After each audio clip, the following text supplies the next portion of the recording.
কোরআন শরীফের ভিতরে বলেছেন লাশ-শামসু ইয়ামবাগি লাহা আন তুদরিকাল কামারা ওয়ালাল লাইলু সাবিকুন নাহার ওয়া কুল্লুন ফি ফালাকি ইয়াসবাহুন।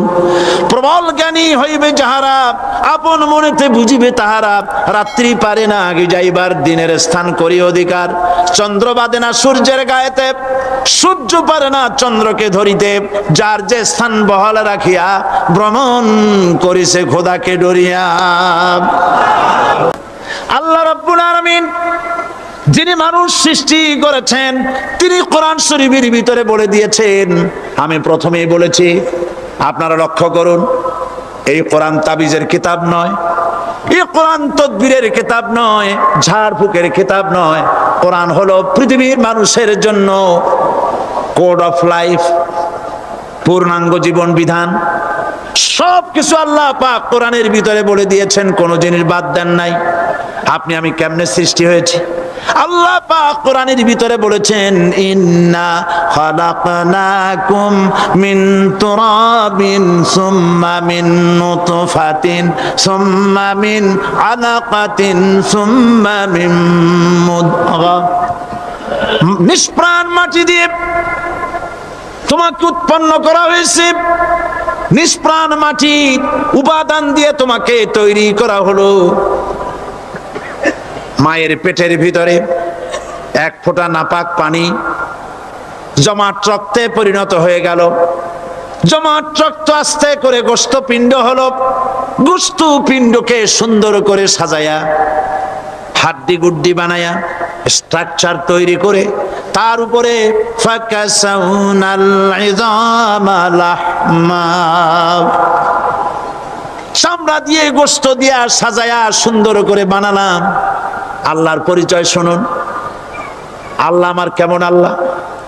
মায়ের পেটের ভিতরে সন্তান বানায়া এরপরে যখন রূহ দেওয়া হয়েছে, ক্ষুধা লেগেছে, খাবারের প্রয়োজন হয়েছে, আল্লাহ রাব্বুল আলামিন ওই কচি বান্দা মায়ের পেটে বসে কি খাবে, সেজন্য তার মা চিন্তা করে নাই, বাবা চিন্তা করে নাই, সরকার চিন্তা করে নাই। আল্লাহ রাব্বুল আলামিন মায়ের মাসিক অসুখকে বন্ধ করে দিয়ে সন্তানের নাভির সাথে আর মায়ের নাভির সাথে তার লাগায়া, পাইপ লাগায়া মায়ের মাসিক অসুখের রক্তগুলি দিয়ে সন্তানকে বড় বানালেন। মুখ দিয়া এই রক্ত পান করালেন না, মুখটাকে পবিত্র রেখে দিলেন যাতে করে পৃথিবীতে আসার পর ওই মুখ দিয়া আল্লাহ রাব্বুল আলামিনের জিকির করতে পারো।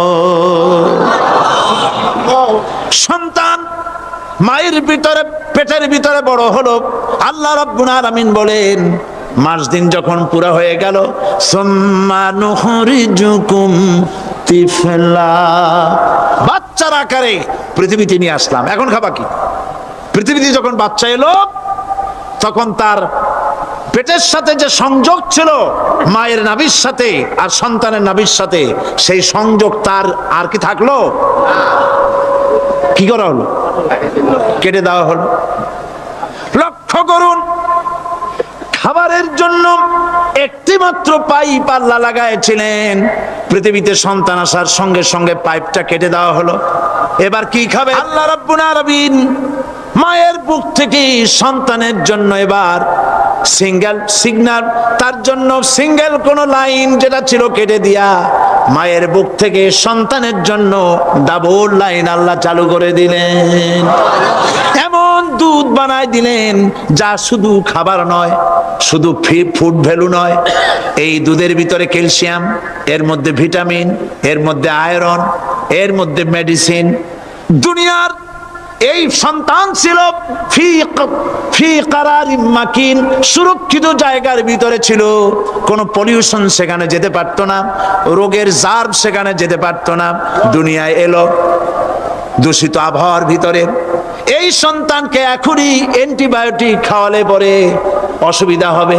আল্লাহ রাব্বুল আলামিন মায়ের দুধের ভিতরে ঔষধ দিয়া রোগের প্রতিষেধক বানায়া দিলেন। এ হলো আমার আল্লাহ। এ আমার কে? আল্লাহ। জোরে বলেন আল্লাহ। আল্লাহ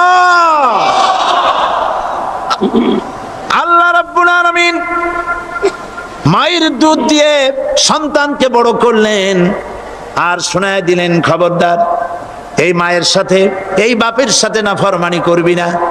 মা বাপের জন্য আমার কাছে দোয়া করবে, রব্বির হামহুমা কামা রাব্বায়ানি সাগীরা। সবাই পড়েন আমার সাথে, রব্বির হামহুমা কামা রাব্বায়ানি সাগীরা। আল্লাহ পাক শিখাই দিলেন বান্দারে আমার কাছে দোয়া করায়, আল্লাহ আমার মা বাপ আমাকে ছোটবেলায় যেভাবে স্নেহের কোলে লালন পালন করেছে, এইভাবে আমার মা বাপ তোমার রহমতের কোলে লালন পালন করো। মনে থাকবে ভাইরা? বলেন মনে থাকবে?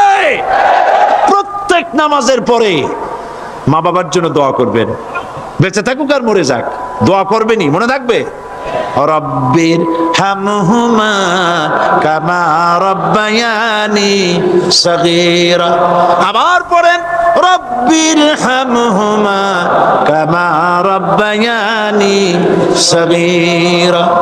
আল্লাহ পাক মায়ের মর্যাদা এত বাড়াইছেন, সাহাবী প্রশ্ন করেছে, ইয়া রাসূলুল্লাহ খেদমত করব কার?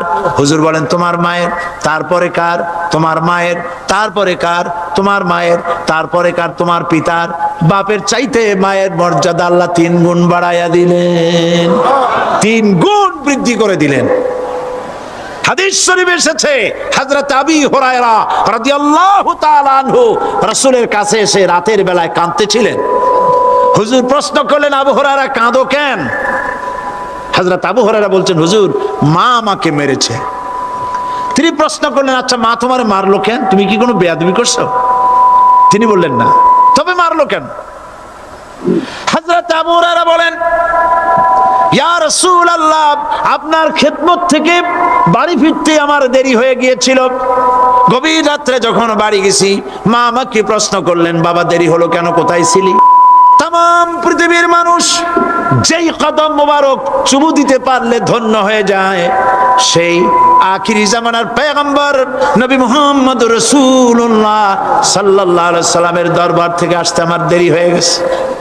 ইয়া রাসূলুল্লাহ আমার মা আপনার নাম শুনে তার গা জ্বলে উঠল, তিনি কাফের মুশরিকা। আপনার নাম শুনে অগ্নি শর্মা হয়ে আমাকে ধরে পিটানো আরম্ভ করলেন আর বললেন, আবু হুরায়রা হয় মুহাম্মদ সাল্লাল্লাহু আলাইহি সাল্লামের বাড়ি ছাড়বি, নইলে আমার বাড়ি ছাড়বি, কি করবি বল?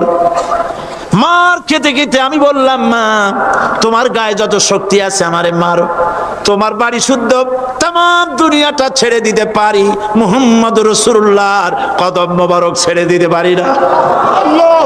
হুজুর আমার মা গলা ধাক্কা মেরে আমাকে বের করে দিয়েছেন। হুজুর বলছেন, আবু হুরায়রা মা তোমাকে মেরেছে আর আমার কাছে নালিশ করছো, আমি তোমার মায়ের কোনো বিচার করতে পারবো না। সুবহানাল্লাহ, এত বড় পাওয়ারফুল নবী, শানওয়ালা, ইজ্জতওয়ালি, বরকতওয়ালি, এত বড় নবী বলছেন মা মেরেছে, আমার করার কিচ্ছু নাই। সুবহানাল্লাহ। তোমার মা মুশরিকা হোক আর যাই হোক, তোমার মা। সুবহানাল্লাহ বলেন। আমার বন্ধুগণ, হযরত আবু হুরায়রা বলেন, ইয়া রাসূলুল্লাহ মায়ের বিরুদ্ধে কোনো অভিযোগ নিয়ে আমি আপনার কাছে আসি নাই। হুজুর বললেন, কেন আসছো বলো খুলে। আবু হুরায়রা বলেন, হুজুর আমি জানি আপনি আল্লাহর দরবারে যদি কোনো ব্যাপারে হাত তোলেন আল্লাহ মঞ্জুর করে ফেলেন। আপনি দয়া করে আমার মার জন্য দোয়া করেন, আল্লাহ যেন হেদায়েত দিয়ে দেন। আমার নবীজি দুখানে হাত উত্তোলন করলেন, বললেন, আল্লাহুম্মা ইহদি উম্মা আবি হুরায়রা, আয় আল্লাহ আমি দোয়া করতেছি আবু হুরায়রার মাকে হেদায়েত নসিব করো। হুজুর হাত তুলে মোনাজাত করছেন, আবু হুরায়রা দৌড় দিলেন বাড়ির দিকে। কয়েকজন সাহাবী হযরত আবু হুরায়রার জামা টেনে ধরেছে, এই ভদ্রলোক দৌড়ায় কেন? এত শান্ত মানুষ, কখনো গরম হয়ে কারোর সঙ্গে কথা বলে না, এই মানুষটা দৌড়ায় কেন? কোনো বিপদ হইল নাকি? জামা টেনে ধরে বলে, আবু হুরায়রা দৌড়াও কেন? হযরত আবু হুরায়রা বলেন, জামাত ছেড়ে দাও, কোনো বিপদ আমার হয় নাই, আমি দৌড়াইয়া বাড়ি যাই দেখতে চাই। আমি দৌড়াইয়া আগে বাড়ি যেতে পারলাম না, আমার নবীর দোয়া আগে আমার বাড়ি চলে গেছে, আমি এটা দেখতে চাই। হযরতে আবু হুরায়রা দৌড়াতে দৌড়াতে বাড়ি চলে গেছেন। দরজায় নক করলেন, ভেতর থেকে আওয়াজ এলো, কে? তিনি বললেন, আমি আবু হুরায়রা। মা, দরজা খুলে দাও, আমি তোমার সন্তান। মা বললেন, বাবা অপেক্ষা করো, দরজা খুলতেছে। হযরত আবু হুরায়রা বলেন, মায়ের গলার আওয়াজের ভেতরে কুফরি কর্কশতা পেলাম না, মায়ের গলার আওয়াজের ভেতরে তাওহীদের নরমিয়াত পেলাম। আমার কাছে মনে হলো আমি আবু হুরায়রা বাড়ি আসার আগে নবীজির দোয়া আল্লাহর আরশে পৌঁছে গেছে। আবু হুরায়রা বলছেন, মা আমার কিছুক্ষণ পরে ঘরের থেকে বেরিয়ে এসেছেন, আমি দেখলাম মায়ের শরীর ভিজা, মাথার চুল দিয়া পানি টপকাচ্ছে। মা আমার বললেন, বাবারে তোমাকে মারার পর আমি নিদারুণ অনুশোচনায় পড়েছিলাম, মনে মনে ভাবলাম, আহারে আমার সন্তানরা আমি কেন মারলাম? সে তো কোনো খারাপ কাজ করে নাই, কোনো খারাপ জায়গায় যায় নাই, এত ভালো মানুষ যার সম্পর্কে লোকেরা খামোখাই মিথ্যা কথা বলে, এই ভালো মানুষটার কাছে গেছে, সেজন্য আমি মারলাম কেন?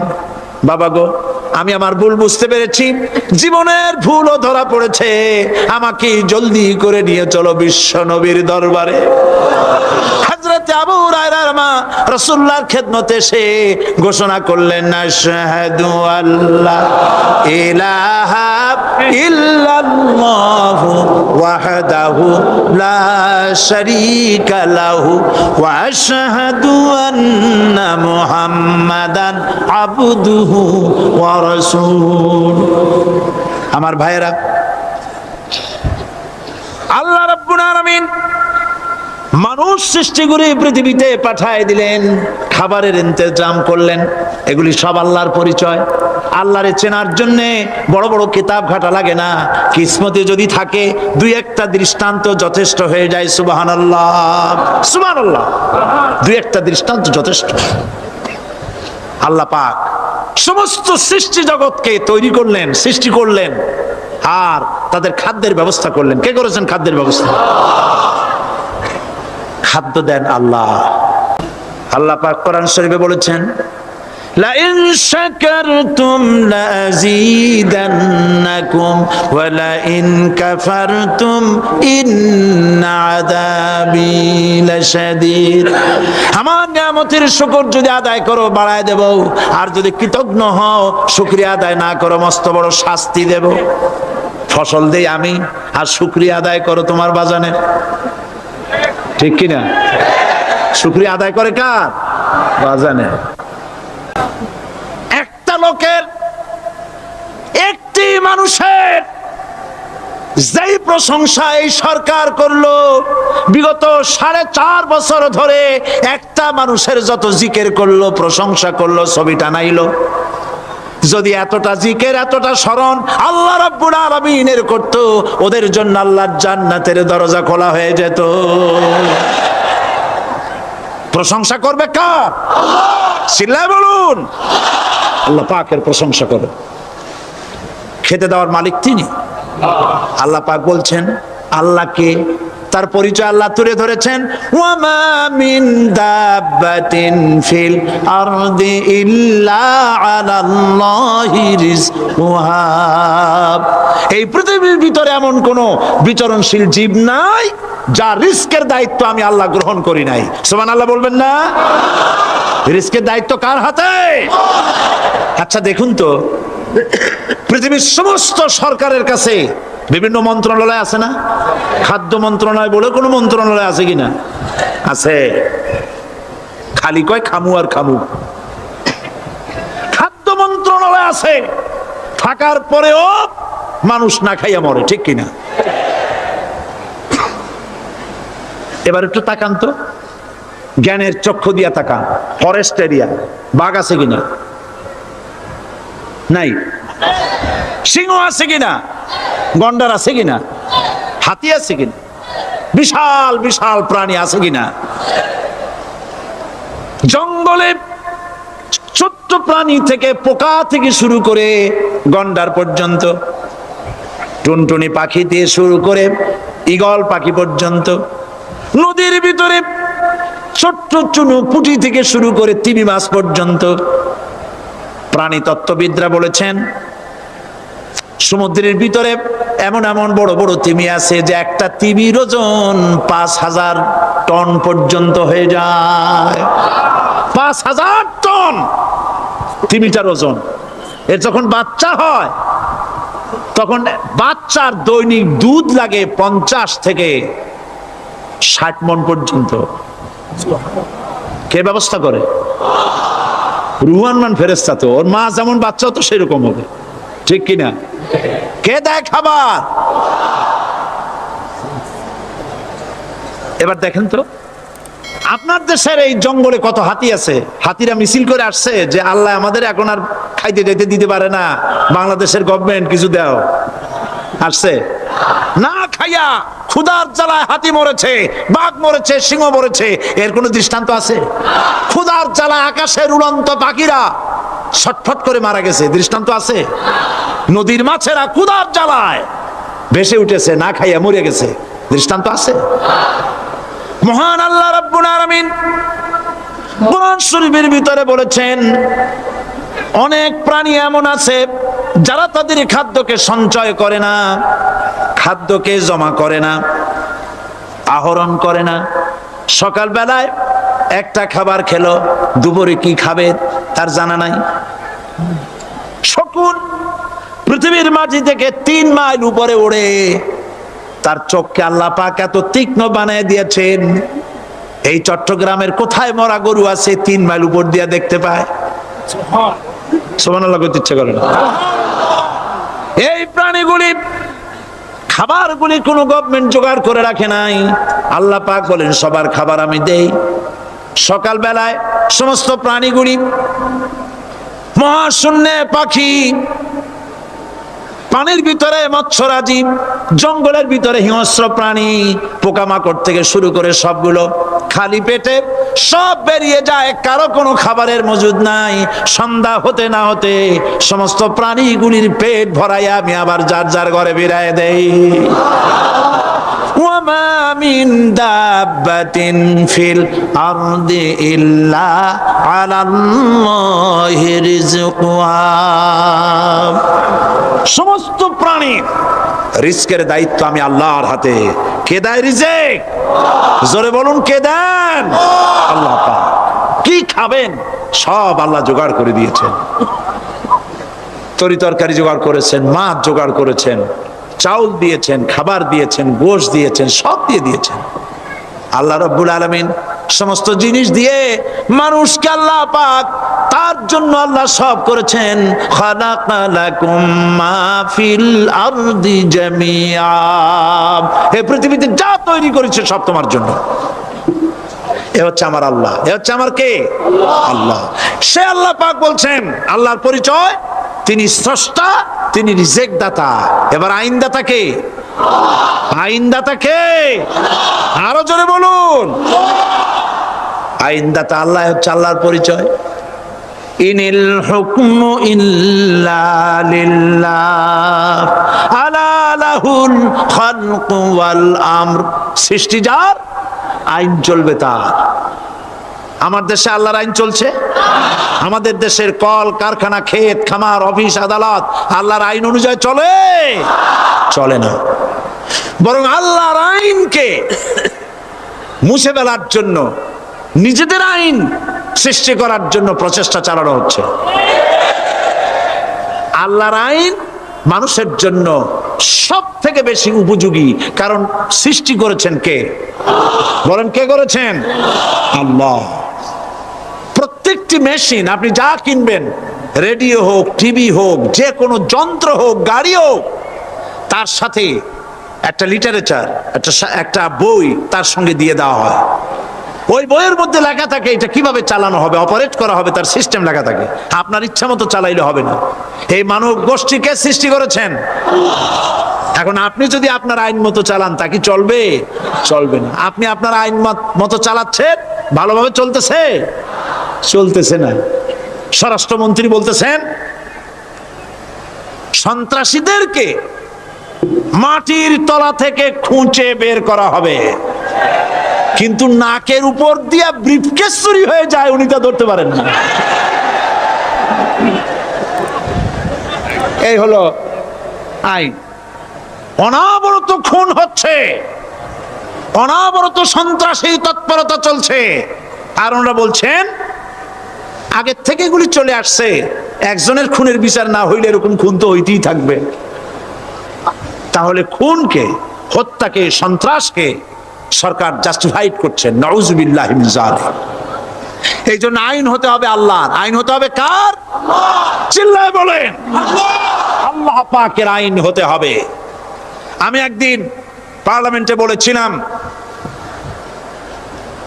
আমার দেশের নেতা নেত্রীরা বারবার হজ করতে যান, উমরা করতে যান, সেখান থেকে আসার সময় কি আনেন? আতর, পাথর, সুরমা আর খুরমা, এই কিছু নিয়ে আসলেন। কিন্তু আমি বলেছি আপনারা কি কিছু চোখে দেখেন না? পার্লামেন্টে এইভাবে বক্তৃতা করেছে, কিছু চোখে দেখেন না? আমি প্রশ্ন করে আমি আবার জবাব দিচ্ছি, আপনারা যারা হজ করতে যান, উমরা করতে যান, হজের কথাই ধরে, এই হজ করতে যখন যান তখন মুজদালিফায় একটা রাত কাটাইতে হয়। সেটা কোন দিন? ইয়াউমে আরাফার পরের দিন।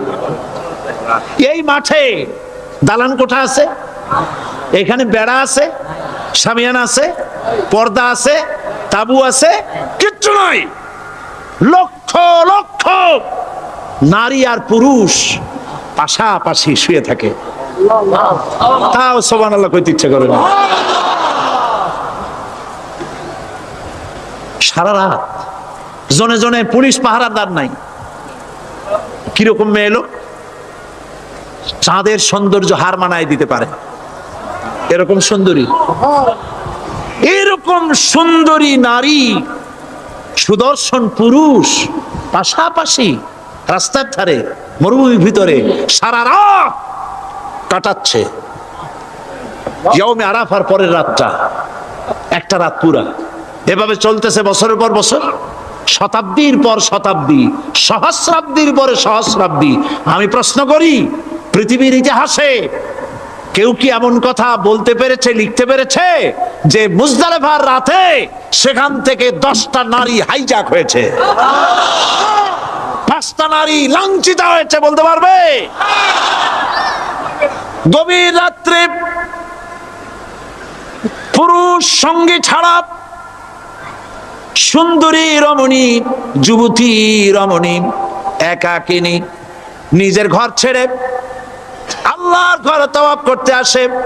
তাওয়াফ সেরে তাহাজ্জুদের নামাজ পড়ে আল্লাহর কাছে মোনাজাত করে একা একা হাজার হাজার লাখো পুরুষের ভিতর থেকে আপন ঘরে ফিরে যায়। কারো বাবার হিম্মত নাই একবার তাকায় সে তো রূপ উপভোগ করার জন্য আবার তাকায়, অথবা তার আঁচল ধরে টান মারে। আছে ইতিহাস? কথা কন না কেন? সুন্দরী একটা মাইয়া মক্কা থেকে মদিনা থেকে পাওয়া যায় না, 15 দিন হয়ে গেছে। হয়েছে কখনো? এবার জবাব দেন, কেন হয় না? কেন হয় না? আমার দেশের মেয়েরা রাস্তা দিয়ে হাঁটতে পারে না। হাই স্কুল মেয়েদের, হাই স্কুল মেয়েদের কলেজ যখন ছুটি হয়, তথাকথিত সোনার ছেলেরা গেটের সামনে এতিমের মতো কাড়ায় থাকে। অনবরত হাইজ্যাক হচ্ছে, ধর্ষণের সেঞ্চুরি হচ্ছে। আর ওখানে হয় না কেন? ওখানে হয় না এই কারণে, এই কোরআনের আইন আল্লাহ রাব্বুল আলামিন যে আইন দিয়েছেন, ওখানে আইন বলবৎ আছে। আছে নাকি?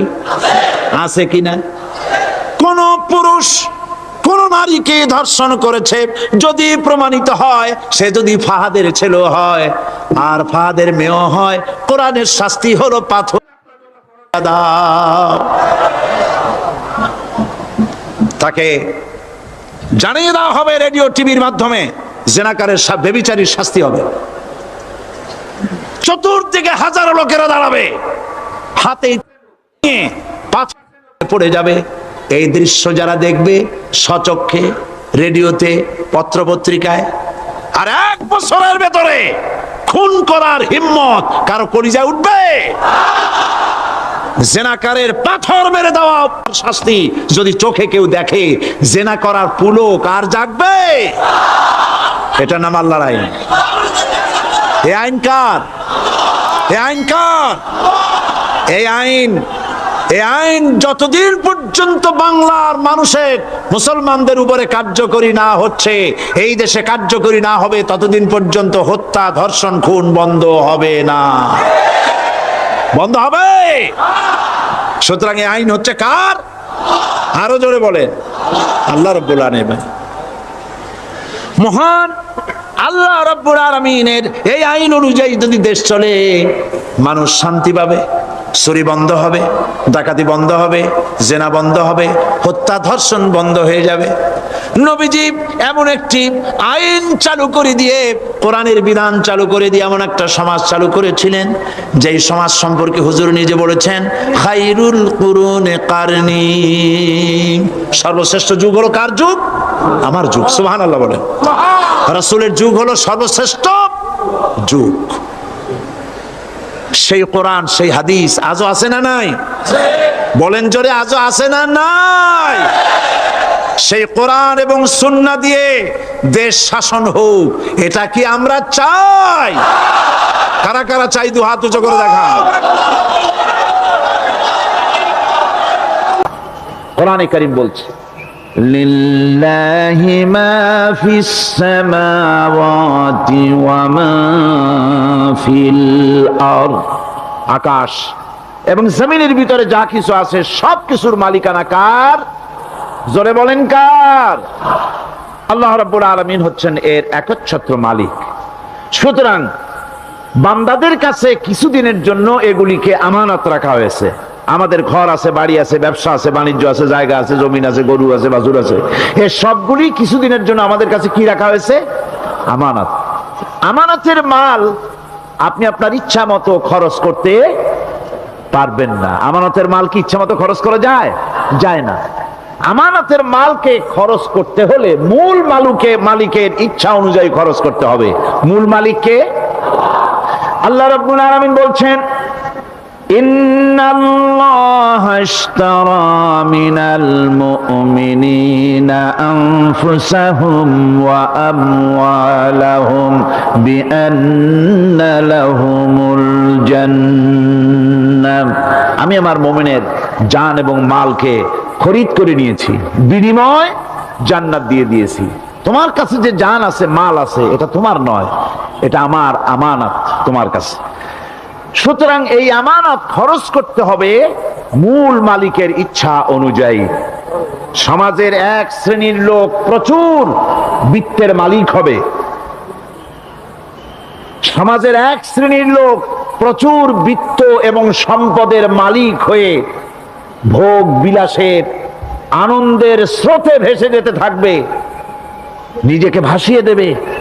আর এক শ্রেণীর লোক অনাহারে অর্ধাহারে কষ্ট করবে। এ বিধান ইসলামের নয়। কেউ থাকবে 10 তলায় আর কেউ থাকবে গাছতলায়, কেউ খাবে পোলাও, কোরমা, বিরিয়ানি, আর কারো কিসমতে মরিচ পোলাও হবে না। এ বিধান আল্লাহর নয়। ইসলামের বিধান হচ্ছে এই যে আল্লাহ যে সব সম্পদ মানুষকে দান করেছেন, এই সম্পদের ভিতরে বিত্তহীনদের অধিকার রাখা হয়েছে। বিত্তহীন যারা গরিব, যাদের কিছু নাই, তারা আপনার করুণার পাত্র নয়।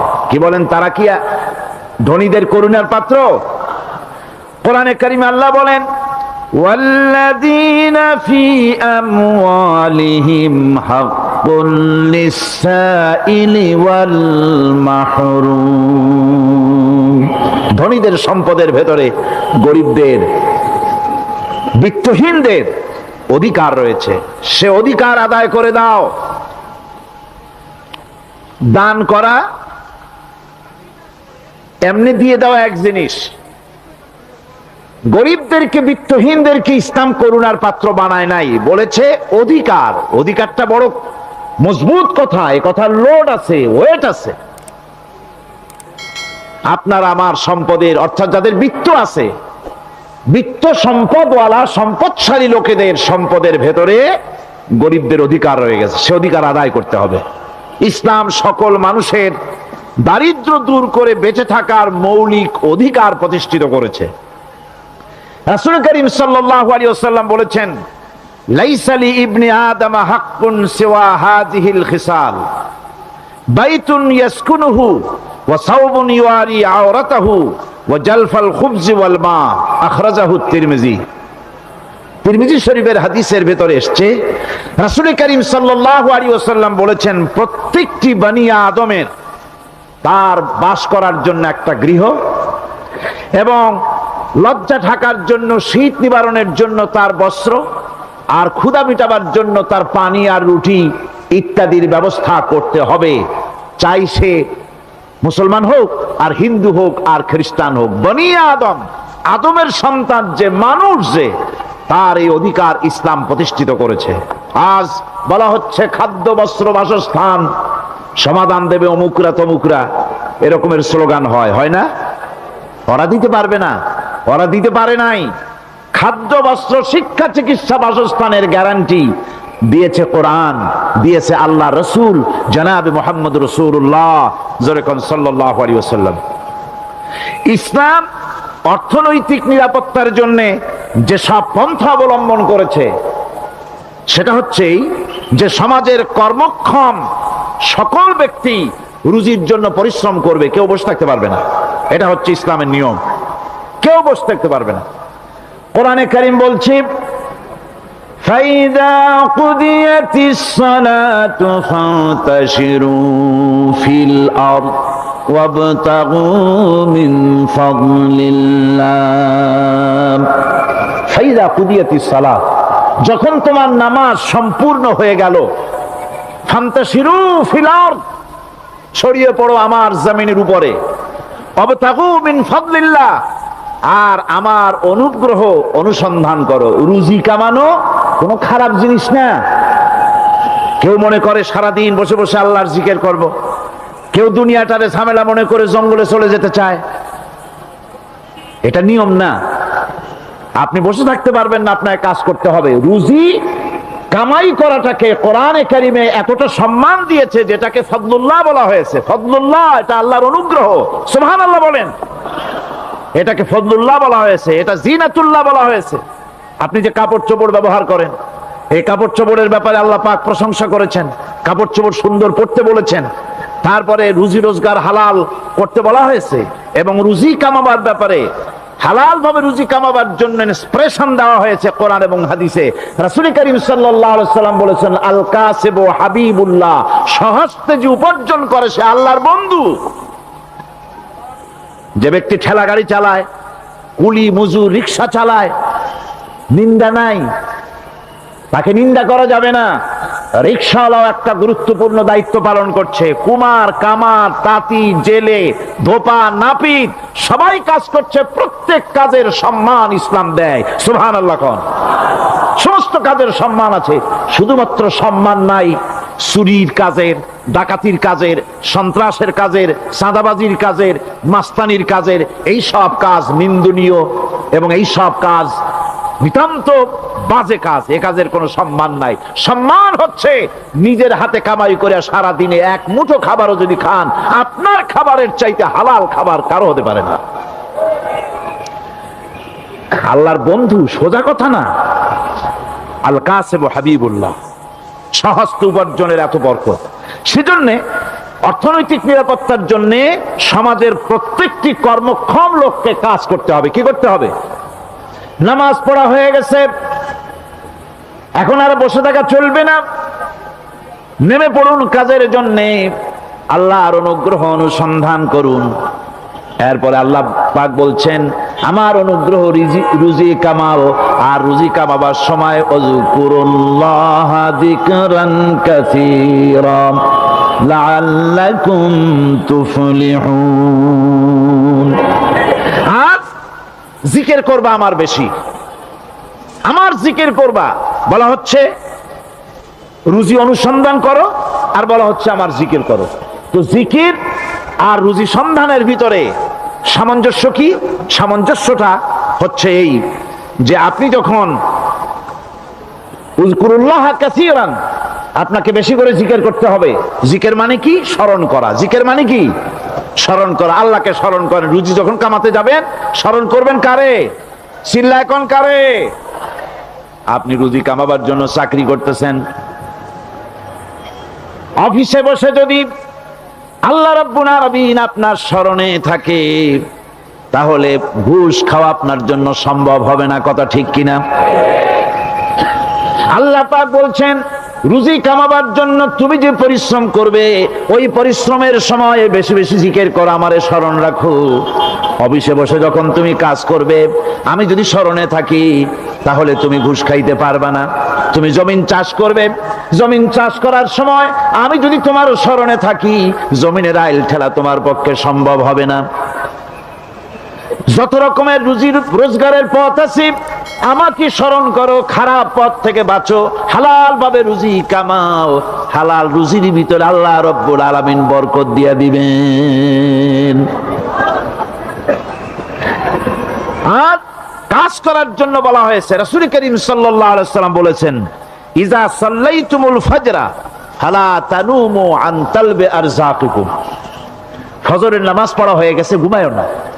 আমাদের একটা আম অভ্যাস হয়ে গেছে ফজরের নামাজ পড়ে ঘুমানো।